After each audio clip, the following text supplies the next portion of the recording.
lives. Now, more than 100 women died in the Greater Accra region alone last year due to the lack of blood at the various hospitals in the capital. That's a startling revelation coming from the Regional Health Directorate. The Directorate, as a result, is launching a massive campaign to stop the trend. Joining me in the studio to talk about this is consultant obstetrician and gynecologist at the Greater Accra Regional Hospital, RAGE, Dr. Emmanuel Srupanyo. Thanks for joining us, Doc, in the studio. Thank you very much. So, these are huge numbers. Indeed, these are huge numbers. These are the ones that, unfortunately, were lost. There were several other women who may have bled that we may have been able to save their lives. But this is the situation on the ground. But what has been the situation over the years? The situation over the years has not been any different. For example, in 2014, a total number of 204 women lost their lives. And usually every year, about half of them is due to blood loss. Either it's due to blood loss during the process of delivery, or women may have come in labor who are very anemic or don't have adequate amount of blood in their bodies before they come in labor. Such women tend to demand more blood during the process of delivery. So that is the situation. But ideally, how much blood does the region need? I was doing my calculation. The region delivers about 110,000, conducts about 110,000 deliveries annually. And it is estimated that about 5% of women during the process of labor delivery will need blood. And so we are talking about 5,000 pints of blood. Remember, some of the women who need blood will need more than 1 pint of blood. This calculation is basing it averagely and roughly on those who will need 1 pint of blood. So we need about 10,000 to about 15,000 pints of blood each year to be able to prevent women in Accra from dying as a result of childbirth. And as we speak, how much of it do you have? Because I understand you're in shortage. Yes.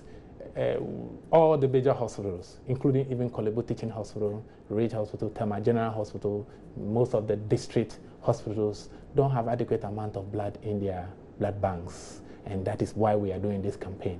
And this has been the chronic state of affairs. So what we are doing, it's not because of any sudden change in the situation, but simply because we are waking up, the region is waking up to its responsibility to add its weight to the already existing campaigns so that more blood could be made available to save the lives of women. Yeah, before we talk about this campaign you're launching very soon, I'm just wondering how many, you've already talked about the pints of blood that you already need. How much of it do you need? Is it monthly? Do you take it monthly? Yes. Okay, so the unfortunate situation is that blood, being a living product, has an expiry date. And so usually about 36 days, even when properly stored, it will only survive for about 36 days and then it expires. So even though we're launching this campaign and we want a large volume of blood, the fact of the matter is that for it to be sustainable, we need to be able to get blood adequately every month. So apart from launching the campaign and encouraging people to come on the 1st of May, that is the May Day, to donate blood voluntarily, apart from that, we want it to be a voluntary habit of Ghanaians, especially those living in the Greater Accra region, to walk to the various blood banks on a monthly basis to donate. Each person can donate about 3 times in a year, 3 to 4 times in a year. So every month, we want people to just walk in to the various blood banks and donate blood to save life. I know that you said this is a chronic situation where every year you're getting, shortage of blood. Yes. But it has gotten to the extent where you've had to launch this massive campaign for people to come in to donate. So within this time where you've had, let's say, the acute blood shortage, how long has it been? Well, from the beginning of this year, the situation has not been the best. From the beginning of this year, the situation has not been the best. And, you know, we, across the region, the statistics that we gave you about 100 women losing their lives last year, even this year, people continue to lose their lives. And there are times that we may be able to save the life of the woman. If maybe a woman needs about 5 pints of blood, you may end up getting only about 1 or 2 pints of blood for her. In that case, she goes home in a very weak state because you've not been able to get her adequate amount of blood.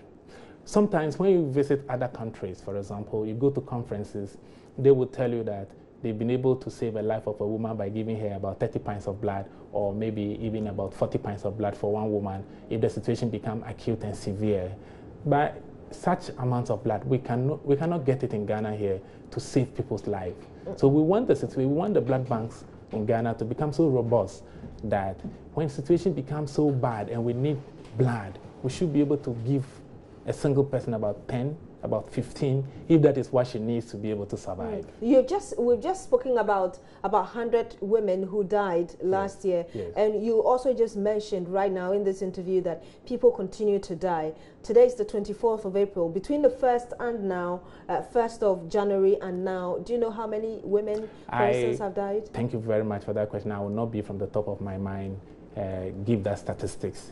But the fact of the matter is that, Ghana currently, hemorrhage or bleeding is the leading cause of death in Ghana, followed by other complications like hypertensive diseases in pregnancy. So definitely the situation is still ongoing. And what is causing that hemorrhage?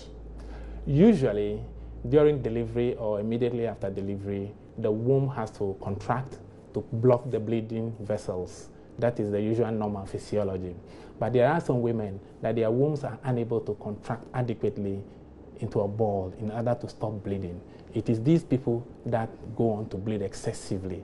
So we call it uterine atony. That is, the womb is unable to contract adequately. There are medications that we use to encourage the womb to contract adequately to stop the bleeding. But these medications don't work effectively in some people. And so such people, eventually, they need blood in order to survive. And just to get some education here, so in instances where these women are bleeding, that blood goes waste? Yes, because of the passage through which the blood is coming, it cannot be harvested and retransfused because it may be contaminated. And you also talked about the situation has not been the best this year. If you say it's not been the best this year, how has it been? What I mean to say is that it has not been any better, because the situation that we have where bleeding or hemorrhage continues to be a leading cause of death, that situation has persisted into this year. And we feel that this is something that is very highly preventable if we put in place a good system where people can walk in and donate blood into the district hospitals, into the regional hospitals, and also to the national blood bank systems. We should be able to have adequate amount of blood to save the lives of women, and that is why we are launching this campaign. We'll talk about the campaign very shortly, but you just said that women have also died this year. Those who didn't die, what has been the experience, during this time of shortage? It is a very stressful moment. You can imagine that you deliver, you are bleeding, and sometimes we have to ask the relatives, if our own blood bank, we don't have enough blood, we have to ask the relatives, try other blood banks. Sometimes we send them in the middle of the night, try 37 Military Hospital, try Kolebu Teaching Hospital. In the middle of the night, the husbands or the relatives have to be driving around town looking for other blood banks which may have blood, and sometimes they don't get it. And so it's a very trying moment, both for the husbands and also for the patients themselves. You could be seeing death staring at you directly. So, for instance, what was the last experience that the Ridge Hospital encountered? Well, the fact of the matter is that even this year, Ridge Hospital has also lost a woman as a result of inadequate amount of blood within the system. So at least on top of your head, you can tell that one woman died, of course, within the first 4 months at Ridge due to the lack of blood. Due to lack or inadequate amount of blood.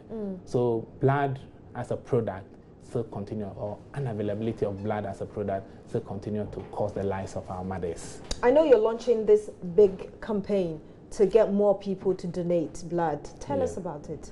So what we want to do is that, first of all, in the past, it has been that usually the campaigns are launched by the National Blood Transfusion Service. They are responsible for the entire nation. So whatever blood they get, they share it with the other 10 regions. So the amount of blood that comes to the Greater Accra is not enough. The population of Accra has increased tremendously over the years.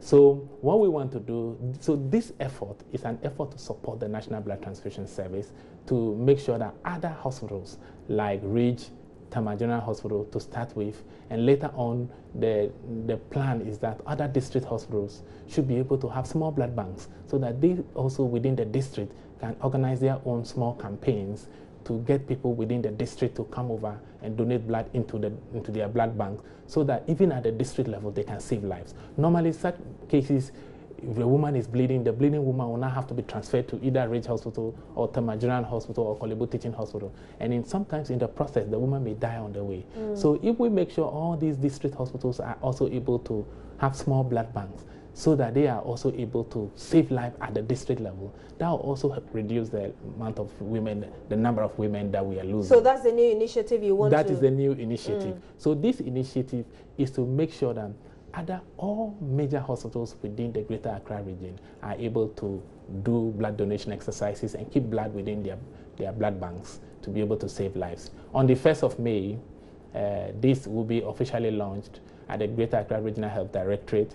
And for this first event, the blood donation exercise will take place at the Ridge Regional Hospital Maternity Pavilion. That's where it will be, and also Tema General Hospital. But the Tema program will be taking place at TMA Forecourt. But how sustainable is this campaign you're launching?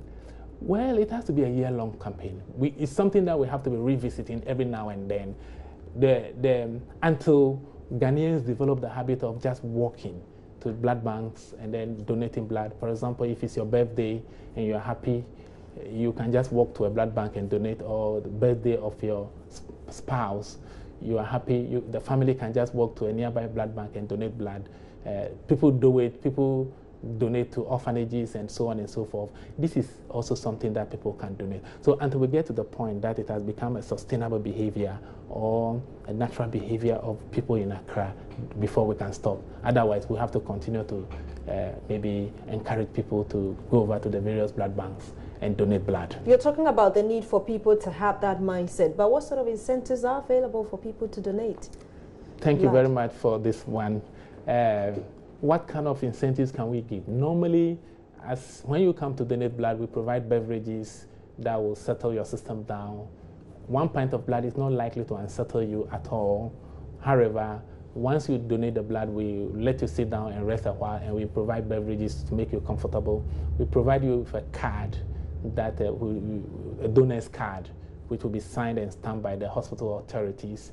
And so the importance of that card is that if in future you need blood yourself, or your relative or member of your family needs blood, then what happens is that when you produce that card, you'll be automatically be credited with blood. So that you don't have to rush within that spur of the moment to look for blood or try to donate at that point in time. You just have to be credited. What if what I need is not blood, but it's any kind of emergency situation? Because I'm a consistent donor, will I be given priority in terms of being given the health? Yes, you will be given some kind of priority, because once you're doing this, you become something like a friend to that facility. So you may even have the telephone numbers of some of the doctors or some of the blood bank staffs or the laboratory staffs, so that in future, if there is any urgent need that you have in the hospital, you just call one of us and we'll be ready to support and assist you. Thank you very much. Dr. Emmanuel Srufenyo, he is consultant obstetrician and gynecologist at the Greater Accra Regional Hospital, Ridge, and we've been talking blood and the need for you to donate. You're still watching News Desk on Joy News.